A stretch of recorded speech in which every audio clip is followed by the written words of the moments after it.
starring Ed Stoppard, surrounded by a cast of children. He's a teacher slash coach of a soccer football team, and these are young kids of about 11 years old,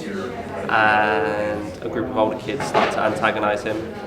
and it's a sort of roller coaster journey towards a nightmare day in which a tragedy ensues, and he does quite a drastic, extreme act of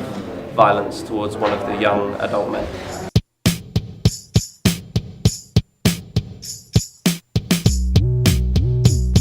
My first ever festival I've been to was the ECU Film Festival, and I screened here 2 years ago with a documentary, which was my first film,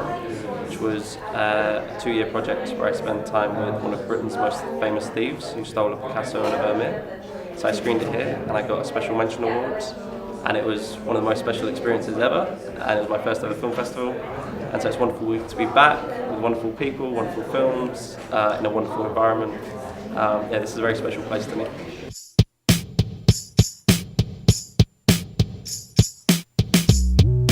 I think it's a lot about probably the courage and the risk taking and the sort of perseverance, but like the inability to want to say no, to want to push your idea into a creation where you can get an audience, which again comes back to why it's so wonderful to be here. So you're sort of desperately sort of fighting to get something made that you know is your own and that you can show to audiences.